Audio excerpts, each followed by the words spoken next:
maybe I can step in there.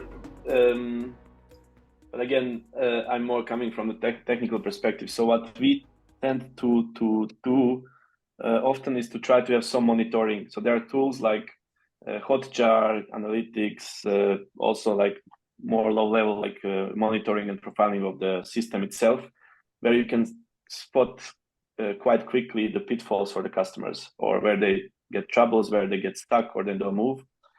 And then I think what is also a good idea is always when you release it only to a small set of the, let's say, close to you customers that basically will like more like a friends and family, or maybe some close business partners that can actually try to use the system and give you the feedback before you go full speed on.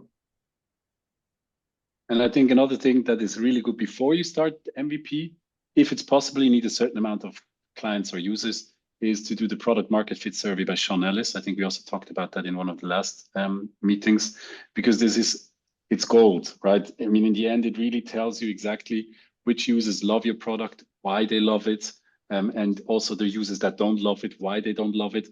And this will give you a lot more clarity on what are the core features or these core streams that I said you need to lay out before, so that you really understand what you want to build going forward. And you can measure all these data points already on the, not all of them, but a lot of them already on your proof of concept prototype if you do it well.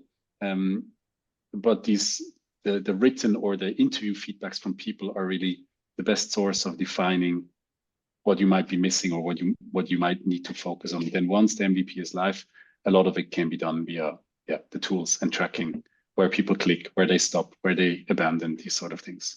Then it becomes more data-driven.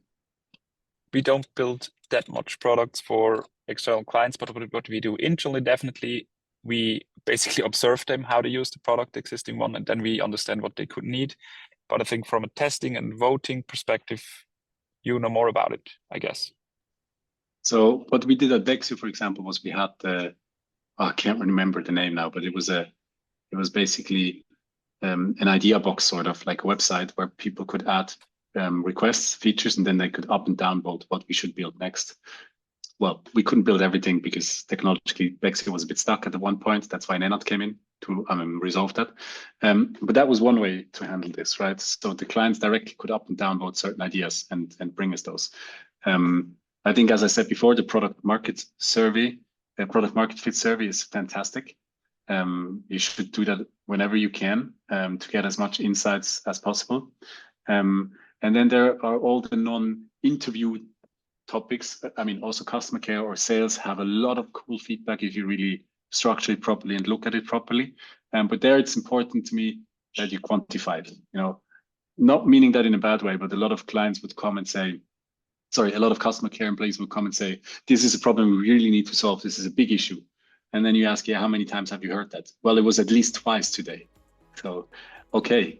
But in the bigger scheme of things, does this matter or not, right? So that's something, try to always then have the qualitative feedback as often as possible, do as many interviews, as many feedback rounds as you can, but quantify it afterwards or add analytics data to verify the quality of this.